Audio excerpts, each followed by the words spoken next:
Shocking allegations about Princess Diana's death. Authorities now reviewing the new and sensational claim that she was actually murdered by the British government. They said it was an accident, a car moving too fast, a driver who lost control. Simple, tragic, explained. But the timeline doesn't hold.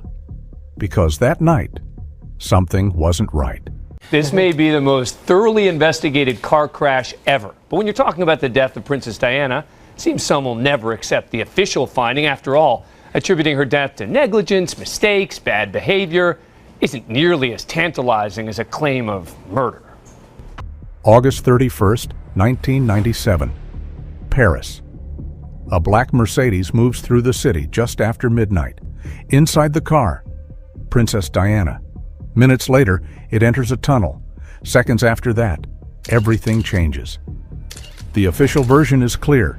The driver was speeding. Paparazzi were chasing the car. Control was lost. The vehicle crashed into a concrete pillar inside the Pont de l'Alma tunnel.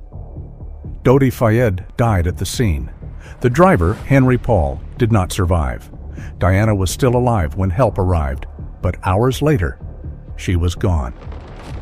It should have ended there, a tragic accident, but almost immediately, questions began. Whenever you bring in stories about special forces personnel, then immediately you've got the prospect of a red-hot story. The allegation came in the form of a letter during a court-martial of Sergeant Danny Nightingale, a British Special Air Service sniper convicted of illegal gun possession. The letter alleged that a fellow Special Ops soldier told his wife their unit orchestrated the princess's death and cover-up. They had a team of people over there on motorbikes, designing, planning the whole operation, waiting with cars, etc. So the car would be driven down at speed, driven by motorbikes to get them at high speed, driven into the tunnel, and the strobe light then would be used to disorientate ordinary Paul, so he'd lose control of the car. Why was the car moving that fast? Why was security so limited? And why did the route change at the last moment? Power alleges the princess was pregnant and planning on marrying Fayed, and possibly preparing to leak embarrassing information about the prince. The problem? In 2008, after 6 months of reviewing every piece of evidence during a formal inquest into Diana's death, no evidence was found that she was pregnant, or engaged, or, of course, murdered. There was no conspiracy to murder any occupants of that car. Earlier that night, Diana had been staying at the Ritz Hotel. The plan was simple. Avoid the paparazzi. Leave quietly. A decoy vehicle was prepared. Another car would carry them away without attention. But that plan didn't hold. Instead, they left in a single car. No convoy, minimal protection, and behind the wheel, Henry Paul. At first, nothing seemed unusual. Witnesses described him as calm, in control. But later, toxicology reports told a different story. Alcohol was found in his system, at levels that raised serious concern. But even that didn't fully explain it, because those levels didn't match how he was seen behaving earlier. No visible signs of impairment, no clear indication of instability. So which version was real? Buckingham Palace has not commented on the allegations, and Scotland Yard is choosing its words carefully, saying that this is not a reinvestigation, but that they are just scoping the new allegation. Now, let's be clear. This accusatory letter came from the estranged parents of the wife of a former intelligence operative. Talk about hearsay upon hearsay upon hearsay. But when it comes out just as a new book, saying the same thing emerges, Scotland Yard has to at least look into it, and it's just too good for us not to discuss. I guess, but can you imagine the kind of conspiracy this would have had to be? And the number of all of this off? Who would have had to be involved and to have not said anything for all this time is absurd. Then there's the speed. Estimates suggest the car was traveling far above the limit, inside a tunnel, at night, while being followed.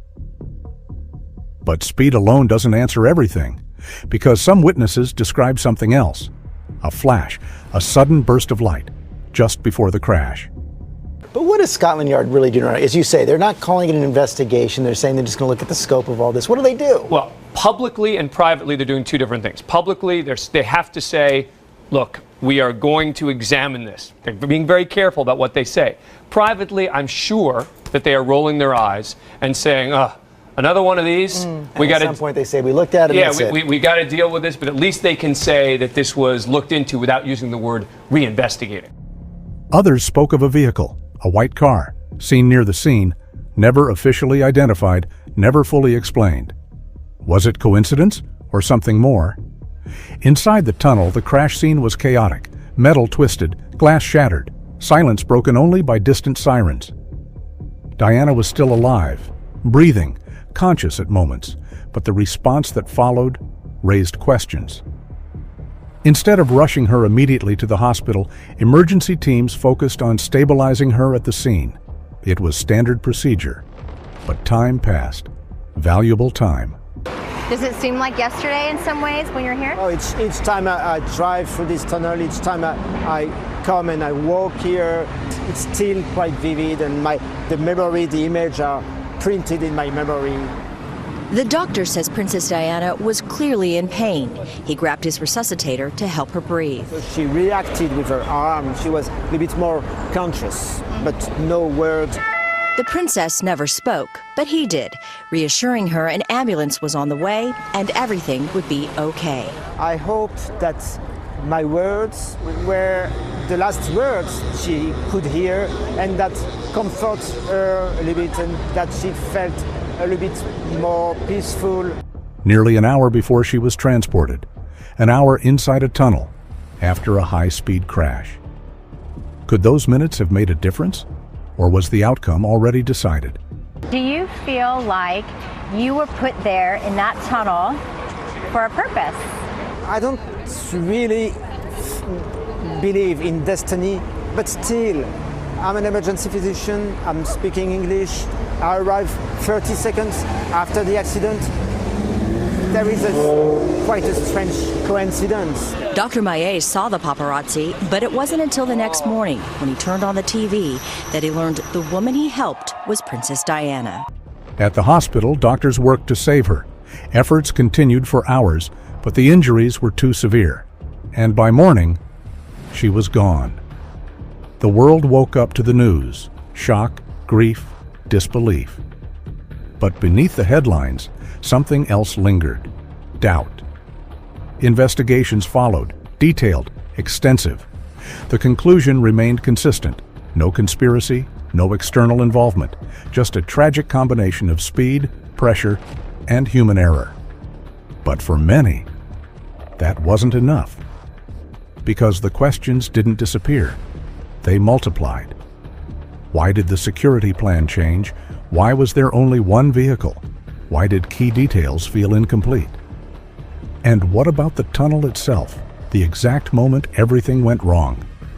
Some believed the crash was simply an accident. Others believed Diana was under pressure, watched, followed. More extreme theories emerged over time, involving powerful figures, institutions, hidden motives. But none of it was ever proven, and much of it remained speculation. Still, the uncertainty never fully faded. Because when you look closely, it doesn't feel like one mistake. It feels like a chain of them. A change in plan, a different route, a different driver, a different decision, at the wrong time.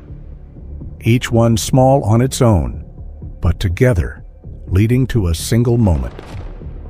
The tunnel? A place where everything narrowed, where there was no room to turn back.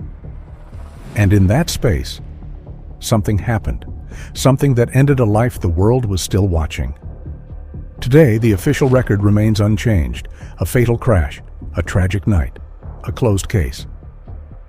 But decades later, people still return to it, still examine the details, still question the gaps. Because some stories don't end when they're explained, they end when they're understood. And this one still isn't. What really happened in that tunnel?